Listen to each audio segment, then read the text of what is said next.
Open Book Audio presents The Brothers Grimm Fairy Tales Revisited, Omnibus Edition, narrated by Ulf and Kim Bjorklund. Rumpelstiltskin. There was once a poor miller who had a beautiful daughter, and one day, having to go to speak with a king, he said, in order to make himself appear of consequence, that he had a daughter who could spin straw into gold.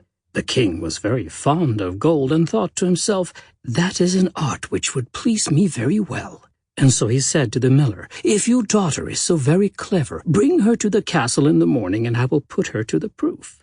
As soon as she arrived, the king led her into a chamber which was full of straw, and giving her a wheel and a reel, he said, "Now set yourself to work, and if you have not spun this straw into gold by an early hour tomorrow, you must die." With these words he shut the room door, and left the maiden alone.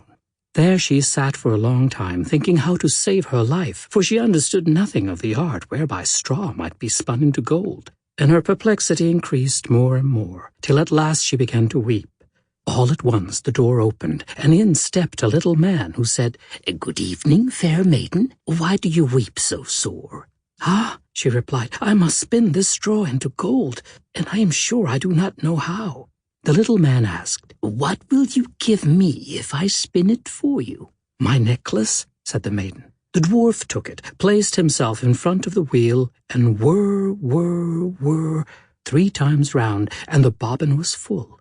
Then he set up another, and whir, whir, whir, thrice round again, and a second bobbin was full, and so he went all night long, until all the straw was spun, and the bobbins were full of gold.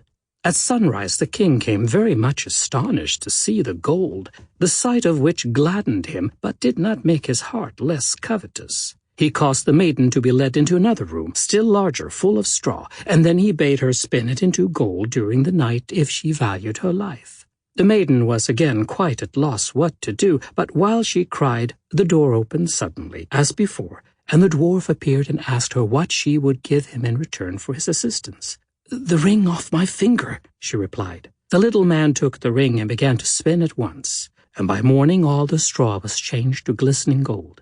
The king was rejoiced above measure at the sight of this, but still he was not satisfied. But leading the maiden into another, still larger room full of straw as the other, he said, "This you must spin during the night, but if you accomplish it, you shall be my bride. For," he thought to himself, "a richer wife thou canst not have in all the world." When the maiden was left alone, the dwarf again appeared and asked for the 3rd time, "What will you give me to do this for you?" "I have nothing left that I can give you," replied the maiden. "Then promise me you—" Sample complete. Ready to continue?